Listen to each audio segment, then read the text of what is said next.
Gwibiodd y seren o flaen ysbiendrych. Rho'r kebab yn ei lawr a tyd yma i edrych, meddai un o'r criw doeth yn syn wrth y llall. Os ti'n yn gweld honna, mae rhaid bod chdi'n ddall. Ymhell i'r dwyrain o diroedd Jwda, roedd pobl dysgiedig, wel 3 o leia. Ser a gwneud synwyr o'r byd oedd I pethau, a'i chwilfrydedd yn esgor ar stor o gwestiynau. Beth os, meddai un, nad seren normal di hon? Beth os, meddai'r llall, bod hi'n dipyn o con? Oes brenin arbennig wedi I eni? Pa ddiw achosodd i'r cytser a'i wenu? Hap a damwain yw'r cyfan, paid a chyffroi, fydd y seren di darfod cyn I ti droi. Mae'r Iddewon yn disgwyl a chibwr I ddod, rôl aros, a ddaeth I a ddewid I fod. Ond cofiwch, os awn I ddilyn taith irgel, dim joc yw teithio mor bell ar gefn camel. Rôl holi a stilio, ni allent ddal nôl, a hwythau ar ffin rhwng athrylyth a ffôl. Cychwynont ar daith I ddilyn ei harwydd, fod y dwyfol yn cyffwrdd y byd ma o'r newydd.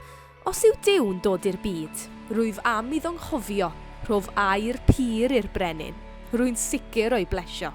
Sut fyddai'n gwybod mai hwn yw yr un? A'r seren sy'n twyllo fy meddwl fy hun? A beth wnaeth y baban I helpu'r hen fyd? Os oes Duw, pam y boen a'r dioddef I gyd? Pan gyrheiddont Jerusalem, aeth cynnwrf trwy'r dref, a phawb a'i dehongliad am y golau'n y nef. I dwtio aeth Mair pan glywodd gnoc ar y drws, roedd Iesu erbyn hyn yn ei terrible tws. Dewch I mewn ar bob cyfri, o mae'r lle yma fel zoo.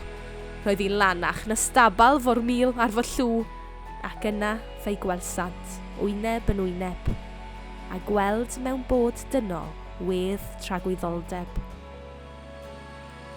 Mae'r anreg o air nawr yn edrych fel briwsion. Does dim fedrai wneud, ond ei foli am calon. Thys yw'r persawr a roddaf i'r baban gwirthiol, ond ef yw persawr diwn y byd.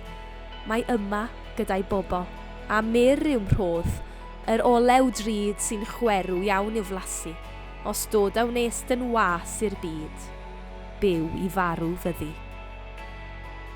Beth os oedd y cwestiwn? Beth os yw o hyd? Beth os awn I chwilio a chibwr y byd?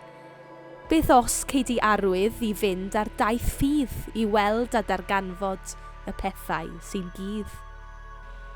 A chwili am ystyr yng nghanol y twrw, mae'r cariad a'r heddwch yn sibrwd ei enw.